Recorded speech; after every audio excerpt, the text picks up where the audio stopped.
प्रणाम दोस्तों, नमस्कार। अपनों से अपनी बात में आज जो शब्द लिया है उसके लिए मैंने स्वयं को मन, वचन और कर्म से पहले शुद्ध किया है, पवित्र किया है। उसके बाद में इस शब्द पर व्याख्या करने का मैं साहस कर रहा हूँ। ब्रह्मांड का जो सबसे बड़ा शब्द माना जाता है हिंदू संस्कृति के हिसाब से वह है ओम। और ब्रह्मांड का जो हिंदू संस्कृति के हिसाब से या किसी भी संस्कृति के हिसाब से, इसमें कोई हिंदुत्व की बात नहीं है। ये जो दूसरा शब्द जिस पर आज हम व्याख्या करने जा रहे हैं ये तो सभी संस्कृतियों का वरदान है एक तरीके से, और ये शब्द है प्रेम, प्रीत, प्यार। सभी में 2.5 अक्षर है और इन 2.5 अक्षर को लेकर के कबीरदास जी ने बड़ी सुंदर एक दोहा कहा है। पोथी पढ़ पढ़ जग मुआ, पंडित भया न कोय, 2.5 अक्षर प्रेम का, पढ़े सो पंडित होए। मैं एक बार फिर आपसे करबद्ध निवेदन करना चाहता हूँ कि ये मेरे अपने विचार हैं। आप मेरे विचारों से सहमत हैं तो मैं आपका स्वागत करता हूँ, और अगर नहीं करते हैं, आपको मेरे विचार अच्छे नहीं लगते हैं, तो मैं क्षमा चाहता हूँ। प्रेम, प्यार, प्रीत, इन शब्दों का जो व्याख्या है इसमें मैं इसको 2 तरीके से देखता हूँ। एक प्रेम, प्यार, प्रीत तो जो आजकल चल रहा है, सुबह एक के साथ दूसरा, शाम को दूसरे के साथ, सुबह है तो ठीक, शाम को नहीं है तो ठीक, गिफ्ट अच्छा दिया तो प्रेम, गिफ्ट अच्छा नहीं दिया तो प्रेम नहीं। इस प्रेम के बारे में मैं चर्चा नहीं करता। मैंने कभी भी ऋणात्मक और क्षणिक चीज़ों के ऊपर आपसे बातचीत नहीं की है। मैं वो जो दूसरा प्रेम है उस प्रेम के ऊपर चर्चा करना चाहता हूँ, जो प्रेम मन से होता है, जिसमें दिमाग का इस्तेमाल नहीं होता है, जिसमें समर्पण होता है, जिसमें त्याग होता है, जिसमें अपेक्षाएं नहीं होती है, जिसमें केवल आत्मा का आत्मा से मिलन होता है, जिसमें रूह से रूह का मिलन होता है, और जिसमें कभी दोनों एक दूसरे से कभी दूर होते ही नहीं है। प्रेम बंधन का नाम नहीं है, प्रेम समाज का नाम नहीं है, प्रेम एक माता पिता की संतान के बीच होने का नाम नहीं है, प्रेम रिश्तेदारों का नाम नहीं है, प्रेम समाज के लोगों का नाम नहीं है। प्रेम तो वो है जिसमें लगन लग जाती है, जिसमें मन लग जाता है और जिसमें खुदा नज़र आने लगता है। एक पिक्चर का भी एक था कि तुझ में रब दिखता है यारा। जब रब दिखने की स्थिति आ जाती है उसको सही मायने में मैं प्रेम समझता हूँ। प्रेम के कुछ उदाहरण, प्रेम मीरा और कृष्ण का, जो कभी मिली ही नहीं कृष्ण से, लेकिन कृष्ण के व्यक्तित्व से उसको इतना प्रेम था कि वो उसको खुद की सुधि नहीं थी। प्रेम वो होता है जिसमें व्यक्ति स्वयं को भूल जाता है और खुद और खुदा एक हो जाता है। ईश्वर का भी यही है कि जब तुम मुझ में विलीन हो जाओगे, जब मुझे समर्पण कर दोगे, जब तुम मुझे ही अपना खुद समझने लग जाओगे, तब मैं तुम्हारे साथ होऊंगा और तब मैं तुम्हें प्यार करूंगा।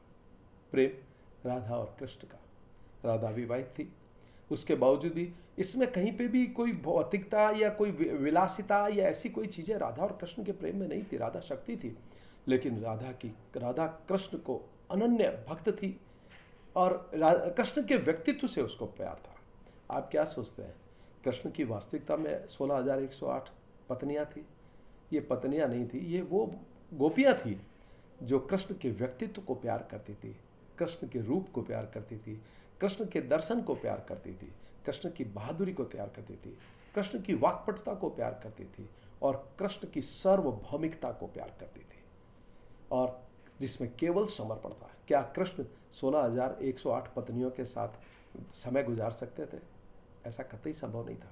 परंतु हर गोपी, हर रानी कृष्ण को अपना समझती थी और कृष्ण अंशों में सबके साथ रहते थे, सबके मन में विराजमान थे। इसलिए उन 16,108 गोपियों और कृष्ण के बीच में कोई दूरी ही नहीं थी। हर गोपी को यह आभास होता था कि कृष्ण तो उसके पास ही है। प्रेम में पीड़ा भी होती है और प्रेम मन से होता है। मैं बार बार एक ही बात कहता हूँ कि प्रेम मन से होता है, प्रेम दिमाग से नहीं होता है।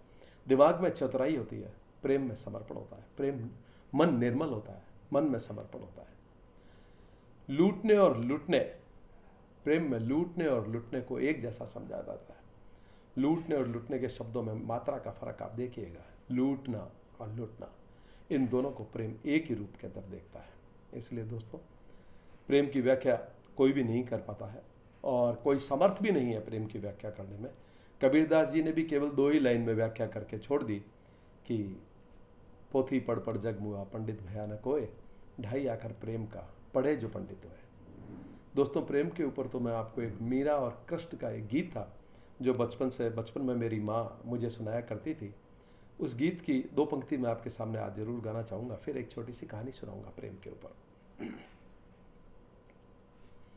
घड़ी एक नहीं आवड़े रे, तुम दर्शन बिन मोय।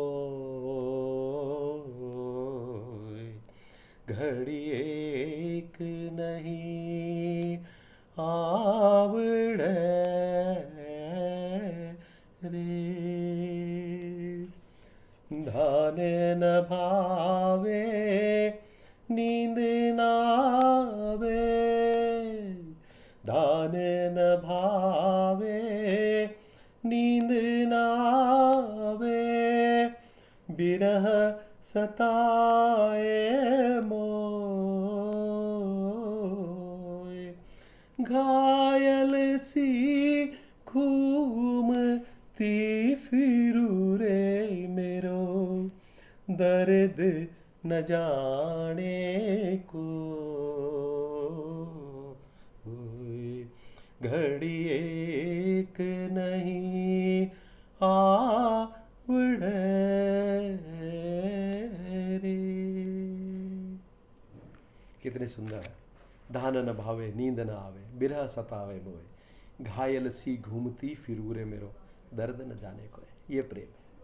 मीरा और कृष्ण का मिलन कभी नहीं हुआ, लेकिन प्रेम की पराकाष्ठा देखिए आप।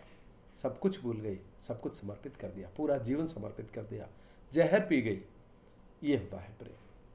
या राधा और कृष्ण का प्रेम। एक छोटी सी कहानी सुनाता हूँ, समय की सीमा का मुझे ध्यान रखना है। एक बार कृष्ण भगवान को जहाँ कहीं भी जाते थे लोग यही कहते थे कि महाराज आपकी शादी तो रुक्मणी से हुई है, फिर आपका प्रेम ये राधा के साथ कैसा प्रेम। आप भी ये कहते हैं कि जो व्यक्ति राधा का नाम पहले लेगा वो मेरा प्रिय होगा। राधा कृष्ण, राधा विवाहित भी थी, उसके बावजूद भी आपके और राधा के प्रेम का जो है ये क्या है, इसके बारे में वो जानना चाहते थे। एक बार नारद जी के मन में ही ये आया। नारद जी ने भी कृष्ण भगवान को एक बार आकर के ये सवाल किया कि प्रभु इसके बारे में आप बताएं कि राधा आपको इतनी प्रिय क्यों है, जबकि रुक्मणी भी है। मैं भी आपका प्रिय हूँ, मैं भी नारायण नारायण करता हूँ, हर समय नारायण करता हूँ। तो प्रेम में तो जेंडर भी नहीं देखते हैं, तो मैं आपका अनन्य भक्त क्यों नहीं हूँ, या रुक्मणी आपको इतनी प्रिय क्यों नहीं है, राधा ही आपको प्रिय क्यों है। कृष्ण भगवान को लगा कि नारद जी पता नहीं आज किस संशय में पड़ गए हैं। तो कृष्ण भगवान ने नारद जी को कहा कि आप 15 दिन के बाद में पधारें, मैं 15 दिन के बाद में इसका कारण बताऊंगा। नियत समय पर 15 दिन बाद में नारद जी वापस आए कृष्ण भगवान के पास।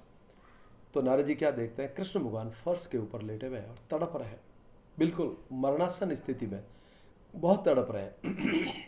उनका हाथ अपने पेट के ऊपर है और वो घुटनों के बल लेट करके तड़प रहे हैं। हाय नारायण, हाय नारायण। नारद जी ने उनको पूछा, प्रभु क्या हुआ, आपके क्या कष्ट है, आप मुझे औषधि बताएं, मैं आपके लिए औषधि लेके आता हूँ, आप तो बहुत कष्ट में हैं। तो कृष्ण भगवान ने नारद को कहा, नारद इसके लिए कोई औषधि की आवश्यकता नहीं है, तुम इस पाटे पे बैठो और अपने चरण एक थाली में रख करके उन चरणों को जल से धो लो और जो तुम्हारा चरणामृत है उसकी 2 बूंद मेरे मुंह में डाल दो, तो मैं प्रसन्न ठीक हो जाऊंगा, स्वस्थ हो जाऊंगा। नारद जी ने कहा, महाराज ये क्या बात करते हैं आप विश्व के स्वामी हैं, विष्णु का अवतार है, मैं अपना चरणामृत आपके मुंह में डालूंगा तो मुझे 100 जन्म नरक भुगतना पड़ेगा। इसका जो दंड शास्त्रों में है वो 100 जन्म नरक का है। महाराज मैं 100 जन्म नरक नहीं भुगतना चाहता, मैं ये पाप नहीं कर सकता, मैं आपके मुंह में मेरा चरणों का जल नहीं डाल सकता। तो कृष्ण भगवान ने उसी स्थिति में कहा, तो एक काम करो, तुम रुक्मणी के पास जाओ और रुक्मणी को बोलो कि अपने चरणों का जल धो करके दे दे और उसकी 2 बूंद डाल दो, मैं ठीक हो जाऊंगा। नारद जी तुरंत रुक्मणी के पास गए, रुक्मणी को जाकर के पूरा वृतांत बताया कि कृष्ण भगवान इतना तड़प रहे हैं और आज तो बहुत कष्ट में है, मतलब इतनी व्यथा देखी ही नहीं जाती है, तुम अपने चरणों का अगर पानी धो करके और चरणामृत दे दो तो कृष्ण ठीक हो जाएंगे। मुझसे भी मांगा था पर मैंने नहीं दिया क्योंकि 100 जन्म तक नरक मैं नहीं भोगना चाहता था, ये पाप है और ये पाप मैं नहीं करना चाहता था। तो रुक्मणी ने नारद जी को हाथ जोड़ करके कहा कि हे ऋषि, अगर आपने भी ये पाप नहीं किया और आपने भी इस तरीके का ये असम्य काम नहीं किया, तो मैं भला कैसे कर सकती हूँ? मैं तो एक साधारण नारी हूँ, इसलिए मैं भी नहीं कर सकती काम। 100 जन्म नरक भोगना और इस पाप को झेलना बहुत दुष्कर कार्य है, ये मैं नहीं कर सकती। मैं पाप नहीं करना चाहती, मैं स्वामी के मुंह में अपना चरणामृत नहीं डालना चाहती, मैं भी नहीं देती। नारद जी वापस आ गए कृष्ण भगवान के पास और कृष्ण भगवान को बोला, रुक्मिणी ने भी वही जवाब दिया है महाराज जो मैंने दिया था। तब कृष्ण ने कहा, अब तुम एक काम करो, तुम राधा के पास चले जाओ और राधा को बोलो और मेरी स्थिति बताओ और उससे उसके चरणों का जल लेकर के आओ। नारद जी तुरंत गए राधा के पास में। राधा कृष्ण के ध्यान में ही बैठी थी और राधा को उन्होंने जैसे ही जाकर के सारी व्यथा बताई कृष्ण की, राधा ने तुरंत लोटा उठाया, अपने पैर धोए और एक लोटे में वो चरणामृत डाल करके दे दिया कि यदि मेरे प्रिय के कोई कष्ट है और यदि मेरे प्रिय के द्वारा जो भोग भोगा जा रहा है, जो कष्ट है उसका, जो उसके ऊपर 100 क्या 1000 जन्म तक नरक भुगतने के लिए मैं तैयार हूँ। मुझसे मेरे सावरिया की पीड़ा देखी नहीं जाती। यदि मेरे प्रिय की पीड़ा दूर होती हो तो 1000 जन्म का नरक भी मैं भोगने के लिए तैयार हूँ और मैं ये पाप भी करने के लिए तैयार हूँ।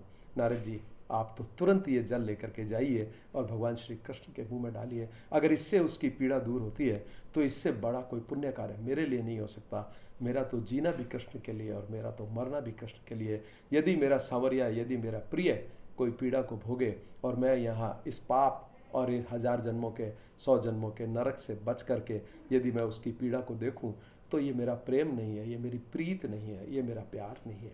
इसलिए आप तुरंत ये जल लेकर के जाएं और श्री कृष्ण के मुंह में ये चरणामृत डालें ताकि वो ठीक हो जाए। दोस्तों, यही एक कारण है जिसके कारण से राधा का नाम कृष्ण के नाम से पहले लिया जाता है। राधा और कृष्ण के प्यार की आप ये पराकाष्ठा है जिसमें खुद है ही नहीं, राधा कहीं खुद है ही नहीं, खुद की पीड़ा कहीं है ही नहीं, सांवरिया सांवरिया और सांवरिया। तो दोस्तों, करोड़ों में एक प्यार होता है ऐसा, करोड़ों में एक प्रेम होता है ऐसा, बहुत दुर्लभ है ये, क्योंकि इसमें त्याग होता है, इसमें समर्पण होता है, इसमें पीड़ा भी होती है, लेकिन फिर भी प्यार प्यार ही होता है। आज तक जो लोग याद करते हैं इन सब लोगों को, राम और सबरी को, कृष्ण और राधा को, कृष्ण और मीरा को, ये उनके समर्पण, ये उनके त्याग और ये उनके प्रति जो भावना थी लुटने की, उसका नतीजा है। समय आज काफ़ी हो गया है, इसलिए मैं यहीं पर अपनी वाणी को विराम देता हूँ। पर इस कहानी को याद रखिएगा कि प्रेम क्या होता है। प्रेम क्षणिक नहीं, प्रेम अमर होता है। प्रेम जन्म का नहीं, प्रेम जन्मों का होता है। आप खूब प्रसन्न रहें, स्वस्थ रहें, मैं आपके मंगल की कामना करता हूँ। अगले एपिसोड में फिर हम मिलेंगे और फिर किसी सुंदर शब्द पर चर्चा करेंगे। नमस्कार, प्रणाम।